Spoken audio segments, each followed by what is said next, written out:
नमस्कार, news room live में आपका स्वागत है। मैं हूं आपके साथ Ananya Bedi. News room live में दिन भर की 4 बड़ी खबरों का हम विश्लेषण करेंगे। पहली बड़ी खबर है, सीएम योगी आदित्यनाथ के आवास पर अब से कुछ ही देर बाद एक बड़ी बैठक होने वाली है, जिसमें बीजेपी के तमाम बड़े नेता मौजूद होंगे। बीएल संतोष, राधा कृष्णन, इसके अलावा और भी तमाम बड़े नेता मौजूद होंगे और तमाम मुद्दों पर चर्चा की जाएगी। और बात दूसरी बड़ी खबर की करेंगे।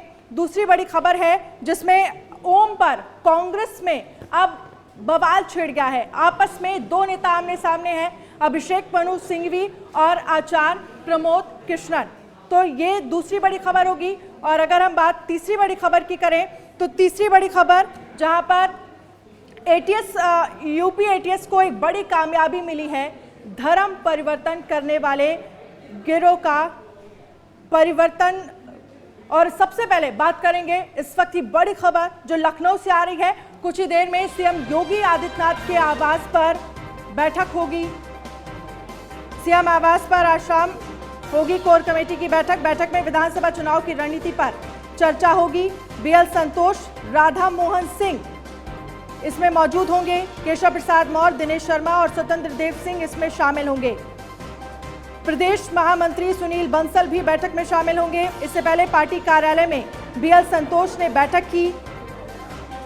बीजेपी प्रदेश अध्यक्ष स्वतंत्र देव सिंह भी मौजूद रहे, इस बैठक में मौजूद रहेंगे। तो बड़ी खबर आपको दिखा रहे हैं, अपने आप में काफी अहम मानी जा रही है ये बैठक। तो बैठक फिलहाल शुरू हो गई है। इस वक्त की बड़ी खबर और एक बड़ा अपडेट, जहां पर सीएम आवास में बैठक शुरू हो गई है। बैठक में बीएल संतोष मौजूद हैं, राधा मोहन इसमें मौजूद हैं।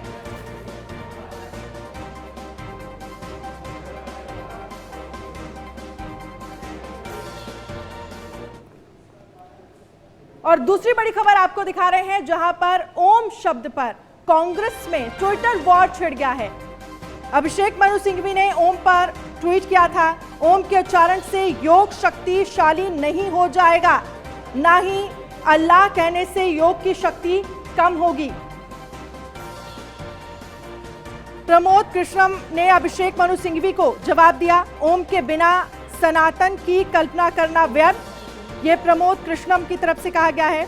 ओम शब्द नहीं बल्कि जगत का आधार स्पंदन है, ये प्रमोद कृष्ण ने कहा है। अज्ञानतावश ओम पर टिप्पणी करना उचित नहीं, ये प्रमोद कृष्णम की तरफ से कहा गया है। कांग्रेस के ही 2 नेता अब ओम शब्द को लेकर आमने सामने आ गए हैं।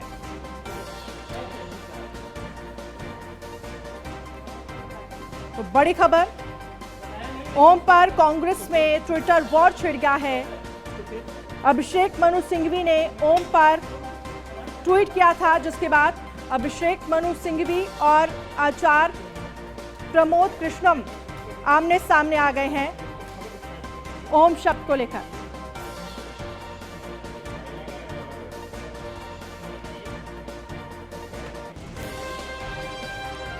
तो प्रमोद कृष्ण ने अभिषेक मनु सिंघवी को जवाब दिया है, ओम के बिना सनातन की कल्पना करना व्यर्थ है, ये प्रमोद कृष्णम की तरफ से कहा गया है। तो कांग्रेस के ही 2 नेता ओम शब्द को लेकर अब आमने सामने आ गए हैं।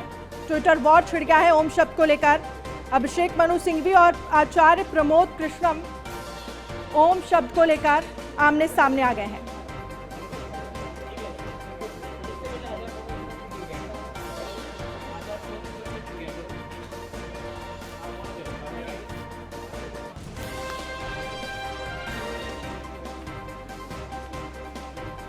और इस खबर पर बातचीत करने के लिए आचार्य प्रमोद कृष्णम खुद हमारे साथ जुड़ गए हैं।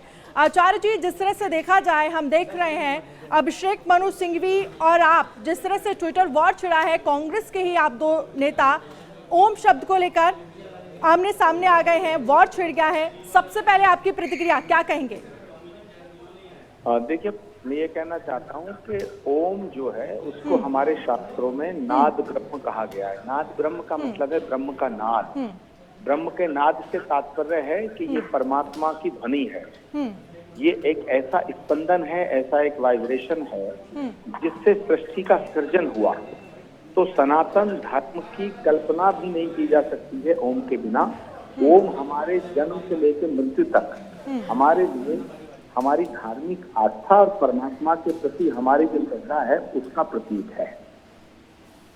जी, लेकिन जिस तरह से कहा गया है अभिषेक मनु सिंघवी की तरफ से, उन्होंने कहा है कि ओम के उच्चारण से कोई शक्तिशाली नहीं हो जाएगा। देखिए, अगर कोई व्यक्ति शास्त्रों में श्रद्धा रखता है, परमात्मा में आस्था रखता है, तो वो ये बात नहीं कह सकता। मैं ऐसा मानता हूँ, हमारे शास्त्रों में कहा गया है, ओमकार बिंदु संयुक्तम नित्यम ध्यायन्ति योगिना कामद मोक्षद चैवम ओमकाराय नमो नमः। यानी ओम का जाप करने से, ओम का नाद करने से हमारी अंतरात्मा और हमारा मन पवित्र होता है। जिसमें मन, बुद्धि, अहंकार, ये चित्त बनता है, वह भी पवित्र होता है, शुद्ध होता है। जहाँ तक योग का प्रश्न है, तो महर्षि पतंजलि ने अष्टांग योग का दर्शन दिया। यम, नियम, आसन, प्राणायाम, प्रत्याहार, धारणा, ध्यान, समाधि। तो ये जो अष्टांग योग है, इसमें शरीर को स्वस्थ रखने की भी क्रियाएं हैं, आसन है, व्यायाम है, और मन को भी शुद्ध रख करके परमात्मा को समझने का भी की विधि बताई गई है। तो जो ओम का नाद है वो हमारे चित्त को शुद्ध करता है, हमारी अंतरात्मा को शुद्ध करता है। और जो व्यायाम है, आसन है, प्राणायाम है, प्रत्याहार है, ये हमारे शरीर को शुद्ध रखता है। तो जिस व्यक्ति को अगर अपनी अंतरात्मा को शुद्ध करना है वो ओम का नाद करे, जिसको नहीं रखना है वो केवल व्यायाम कर ले। तो योग से हमारा शरीर और हमारा जो मन है वो दोनों शुद्ध होते हैं, ये मेरा मानना है। चलिए, आचार्य प्रमोद कृष्णन जी, बहुत बहुत शुक्रिया हमसे बातचीत करने के लिए। और वहीं अभिषेक मनु सिंघवी के इस ट्वीट पर प्रवेश वर्मा ने पलटवार किया है। क्या कुछ उन्होंने कहा है वो भी आपको बताते हैं। तो ओम के उच्चारण से योग की शक्ति तो बढ़ेगी, लेकिन हाँ, आपकी वोट बैंक कम हो, ये प्रवेश वर्मा की तरफ से कहा गया है। पश्चिम दिल्ली से बीजेपी सांसद हैं प्रवेश वर्मा। तो अब इस पूरे मामले को लेकर राजनीति शुरू हो गई है। ओम के उच्चारण से योग की शक्ति तो बढ़ेगी, लेकिन हाँ, आपकी वोट बैंक कम हो, ये प्रवेश वर्मा की तरफ से कहा गया है। पश्चिम दिल्ली से बीजेपी सांसद हैं प्रवेश वर्मा। तो अभिषेक मनु सिंघवी के ट्वीट पर प्रवेश वर्मा ने पलटवार किया है। प्रवेश वर्मा ने निशाना साधा है, उन्होंने कहा है, लेकिन हाँ, आपकी वोट बैंक कम हो, यह प्रवेश वर्मा की तरफ से कहा गया है। तो अब इस पूरे मामले को लेकर राजनीति शुरू हो गई है।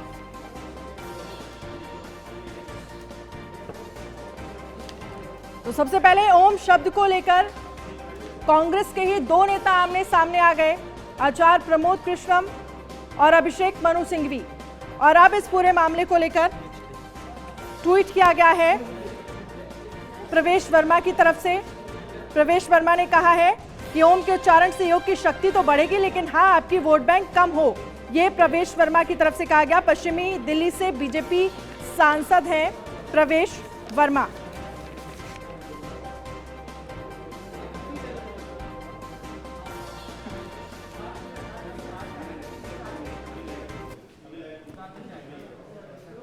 और बड़ी खबर आपको दिखा रहे हैं, जहां पर सीएम आवास पर उत्तर प्रदेश में बैठक शुरू हो गई है। काफी अहम मानी जा रही है ये बैठक। बीजेपी कोर कमेटी की बैठक फिलहाल शुरू हो गई है। बीएल संतोष, राधा मोहन सिंह बैठक में शामिल हुए हैं। डिप्टी सीएम केशव प्रसाद मौर्य भी मौजूद है इस बैठक में। बीजेपी प्रदेश अध्यक्ष स्वतंत्र देव सिंह मौजूद बताए जा रहे हैं इस बैठक में। Deputy CM doctor Dinesh Sharma भी बैठक में मौजूद हैं। प्रदेश संगठन महामंत्री सुनील बंसल भी इस बैठक में मौजूद हैं। तो बीजेपी कोर कमेटी की बैठक शुरू हो गई है। तो उत्तर प्रदेश में विधानसभा चुनाव की तैयारियां भी शुरू हो गई हैं। इसके साथ ही इससे पहले भी कुछ दिन पहले बीएल संतोष उत्तर प्रदेश के दौरे पर थे, जहां पर वो तमाम मंत्रियों, तमाम विधायकों से उन्होंने मुलाकात की थी।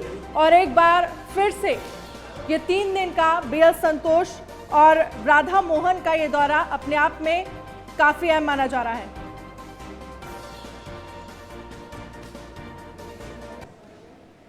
और इस खबर पर ज्यादा बातचीत करने के लिए एके वाजपेयी हमारे संवाददाता लखनऊ से लाइव जुड़ गए हैं। एके वाजपेयी, क्या कुछ जानकारी मिल रही है? बैठक शुरू हो गई है? बिल्कुल निश्चित तौर पर ये महत्वपूर्ण बैठक है जो कि मुख्यमंत्री आवास पे चल रही है और इसके बाद का एक लंच भी होगा जो कि मुख्यमंत्री आवास पर होगा। तो निश्चित है बीएल संतोष जिस तरीके से 1 महीने के अंदर ये दूसरा मौका है जब यूपी के दौरे पर आए हैं और लगातार बैठकें कर रहे हैं। हालांकि आज जब वो लखनऊ पहुंचे थे उसके बाद पार्टी कार्यालय से सीधे वो आरएसएस मुख्यालय पहुंचे और वहां पर जाने के बाद लखनऊ आरएसएस मुख्यालय पर उन्होंने पदाधिकारियों के साथ एक मंथन किया और करीब 2.5 घंटे तक ये बैठक चली। तो कहीं न कहीं उस पर यही उद्देश्य था कि जो संघ की तरफ से जो उसकी प्रतिक्रिया है, जो उनके अपने सुझाव हैं, जो उनके अपने विचार हैं, उनके साथ एक मंथन किया जाए। जिसके बाद कई महत्वपूर्ण चीजें हैं जिन पर कहीं न कहीं फाइनलाइज चीजें की जाएँ, जिसको लेकर जब वो वहां से 2.5 घंटे बैठक के बाद लौटे हैं, उसके बाद वो बीजेपी कार्यालय पहुंचे जहां पदाधिकारियों के साथ उनकी बैठक हुई। अब वो मुख्यमंत्री कार्यालय पर पहुंचे हैं तो निश्चित है ये कोर कमेटी की बैठक है जिसमें बीजेपी के राष्ट्रीय संगठन महामंत्री बीएल संतोष भी मौजूद है और उसमें यूपी बीजेपी के प्रभारी राधा मोहन सिंह, उसके अलावा यूपी बीजेपी अध्यक्ष स्वतंत्र देव सिंह, उसके अलावा यूपी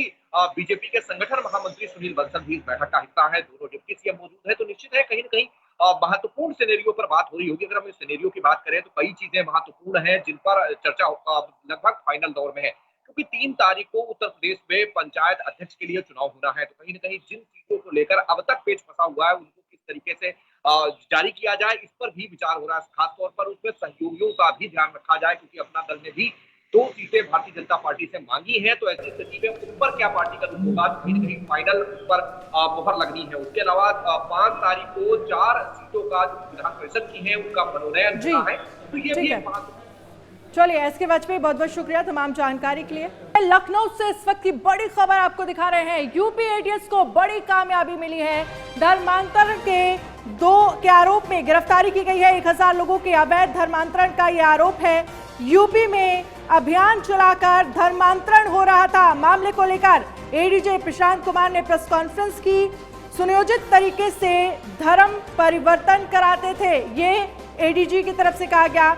इसके लिए विदेशों से भी फंडिंग होती है। तो बड़ा सवाल है इस पूरे धर्मांतरण को कराने में विदेशों से फंडिंग की जा रही थी। दिल्ली के जामिया नगर के रहने वाले हैं दोनों आरोपी। महिलाओं का धर्मांतरण कराकर शादी कराई गई। उमर एवं उसके सहयोगियों द्वारा धर्म परिवर्तन हेतु इस्लामिक दावा सेंटर जो जोगाबाई एक्सटेंशन जामिया नगर में है वहां से इस संस्था का संचालन किया जाता है जिसका मुख्य उद्देश्य गैर मुस्लिमों का धर्म परिवर्तन कराना है। इस कार्य हेतु इसके व इसकी संस्था के बैंक खाताओं में तथा अन्य माध्यमों से भी भारी पैसे उपलब्ध कराए जाते हैं। इस कार्य हेतु विदेशों से भी फंडिंग की जाती है जिसका उपयोग धर्मांतरण हेतु किया जाता है। और एक और बड़ी खबर आपको दिखा रहे हैं। लखनऊ से एक और अनामिका शुक्ला को गिरफ्तार किया गया है। फर्जी दस्तावेजों से शिक्षिका बनी घूम रही थी अनामिका। कई जिलों में कस्तूरबा विद्यालयों में नौकरी करती थी और अनामिका पर घोषित था 15,000 का इनाम, जिसके बाद अनामिका शुक्ला को अब गिरफ्तार कर लिया गया है। बछरावा पुलिस ने लखनऊ के दुबग्गा से दबोचा है। अस्पताल में नर्स के रूप में कर रही थी काम। तो फर्जी दस्तावेजों से शिक्षिका बनी घूम रही थी अनामिका। विज्ञान की शिक्षिका जिसका नाम अनामिका शुक्ला है वो उसके नाम पर एक दूसरी युवती द्वारा नौकरी की बात उसमें लिखी हुई थी। इसकी पूरी विवेचना एसओ बछरावा द्वारा की गई। विवेचना के दौरान में उन्होंने पाया कि अनामिका शुक्ला के डॉक्यूमेंट्स पर मंजेश उर्फ अंजलि नाम की एक युवती जो कि कन्नौज की रहने वाली है उसके द्वारा नौकरी की जा रही है और वेतन लिया जा रहा है। उन्होंने इसको अपनी विवेचना के दौरान अभियुक्त बनाया और उस पर 15,000 रुपये का इनाम भी घोषित कराया। उस अभियुक्त को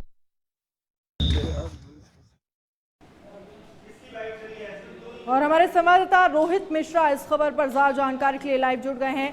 रोहित, फिलहाल क्या कुछ जानकारी आपके पास से मिल रही है? इस पूरे मामले पर अपडेट क्या है? अनामिका शुक्ला को गिरफ्तार किया गया है। फर्जी दस्तावेज थे उनके पास, शिक्षिका बनकर घूम रही थी। सामने आया कि अनामिका शुक्ला नाम से एक शिक्षिका जो है कई विद्यालयों में रायबरेली समेत जनपद के प्रदेश के कई विद्यालयों में वो जो है तैनात थी। तैनाती दौरान कई उसका पेमेंट भी निकाला गया था, जिसको लेकर रायबरेली के बीएसए की तहरीर पर बछावा थाने में मुकदमा दर्ज किया था और उसके बाद उसकी जांच पड़ताल शुरू की गई थी, लेकिन पुलिस की गिरफ्त से दूर रही। इसके बाद रायबरेली के एसपी ने 15,000 रुपए का इनाम घोषित कर दिया था।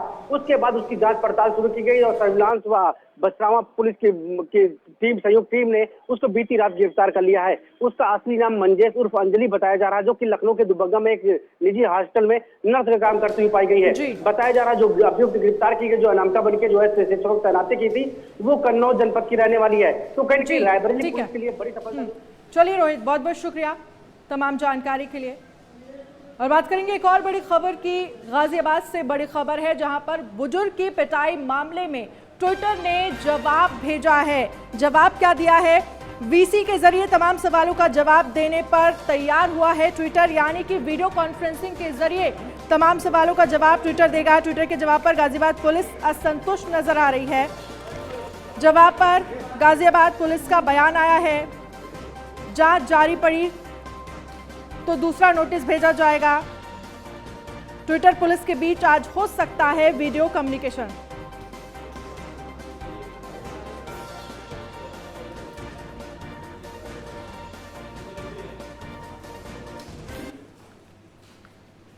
और वहीं लखीमपुर खीरी में बाढ़ का पानी घुसने से अफरा तफरी का माहौल है। कई गांवों में बाढ़ का पानी घुसने से लोग परेशान हैं, खाने का सामान बर्बाद हो गया है, फसलें बर्बाद हो गई हैं। लेकिन इस बीच प्रशासन की तरफ से क्या कोई मदद करने आया? नहीं। इस रिपोर्ट में देखिए।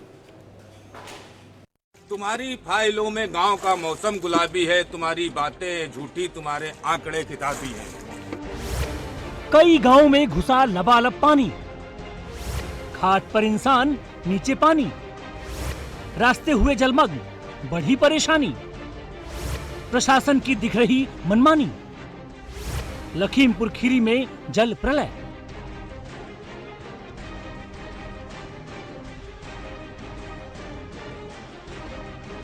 लखीमपुर खीरी की धोरहरा, निघासन, पलिया सदर और गोला तहसील क्षेत्र हर साल की तरह इस साल भी बाढ़ से प्रभावित हो चुकी है। कई तहसीलों के सैकड़ों गांवों में बाढ़ का पानी घुस चुका है। हालात ये है कि लोगों के घरों में 3 से 4 फीट पानी भर गया है। लोगों के घरों में रखा खाने पीने का सामान भी नष्ट हो गया है। जिधर देखो उधर जल का जलजला ही दिखाई दे रहा है। हजारों एकड़ फसलें बाढ़ के पानी में जलमग्न हो गई हैं। वहीं प्रशासन की तरफ से बाढ़ पीड़ितों को राहत की रवड़ियां बांटने की तैयारी शुरू कर दी गई है। न्यूज़ 1 इंडिया की टीम ने नाव के सहारे ग्राउंड जीरो पर जाकर बाढ़ पीड़ितों की कहानी उनकी जुबानी सुनी, जहां बाढ़ पीड़ितों ने कैमरे पर अपना दर्द बयां किया कि यहाँ पे पानी कितने दिनों से भरा हुआ है और क्या अभी तक उनको सुविधाएं मिली है? कितने दिनों से भैया पानी भरा हुआ है? पानी भरा है। कितना पानी चल रहा है? या तो बगल भाई पानी और आगे घाटी भरी है। अच्छा, कोई प्रशासनिक अफसर आया? कोई नेता जी है? कोई ना आया, कोई माननीय है? कोई ना आया। तो ये नाविक भी साफ तौर पर कह रहे हैं और कुछ ग्रामीण भी हैं। आप देख सकते हैं कि एक कमर तक इनके पानी भरा हुआ है और ये लोग काफी यानी परेशानी की मुद्रा में है। क्या नाम है भैया आपका? अनूप। कितने दिनों से पानी भरा हुआ है? 3 दिन ये इतना पानी भरा तो 15 दिन से भरा। 15 दिन से पानी वाला तो 15 दिन से यहाँ पे जी।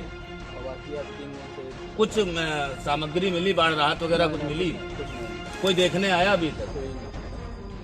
वहीं न्यूज़ 1 इंडिया की टीम ने जब गांवों में चौपाल लगाकर ग्रामीणों का दर्द सुना तो उनका साफ तौर पर दर्द छलका। लोगों ने कहा हर साल ये बाढ़ की तबाही आती है, लेकिन उसके लिए कोई समुचित उपाय नहीं किया जाता है। दादा, ताजा हालात क्या है गांव के आपके? अरे हालात इस साइड पर बहुत बिगड़ा है, बहुत पानी है और बहुत पानी भरा है। हाँ, पानी क्या रुकाव हुई जाए जो आगे चल के तब कुछ हमारे। अच्छा, ये बाढ़ कितने सालों से आपके गांव में आ रही है? बाढ़ तो आ रही है, काफी साल हो गए हैं, करीब जब से हम लोग रह रहे हैं तब से आ रही है। माना जाए 40-45 साल हो गए। हाँ, 40-45 साल हो गए। उधर बन बसा से लगातार छोड़ा जा रहा लाखों क्यूसेक पानी गाँव में बढ़ता जा रहा है, जिसकी वजह से परेशानी और बढ़ती जा रही है। अब सवाल है कि आखिर जब प्रशासन को पता है कि हर साल आने वाली बाढ़ से बड़ा नुकसान होता है तो पहले से प्रशासन की ओर से व्यवस्थाएं क्यों नहीं की जाती? सरकार लगातार कोशिश कर रही है कि हर बाढ़ पीड़ितों को प्रशासन की ओर से समुचित व्यवस्था की जाए, लेकिन ये बात अलग है कि बाढ़ चौकियों पर किसी तरह का कोई इंतजाम नहीं दिखाई दे रहा। कर्मचारी चौकियों से नदारद हैं। खाली कुर्सियां बाढ़ पीड़ितों के दर्द को और बढ़ा रही हैं। न्यूज़रूम लाइव की तमाम बड़ी खबरों में फिलहाल इतना ही। आप देखते रहिए न्यूज़ वन इंडिया। नमस्कार।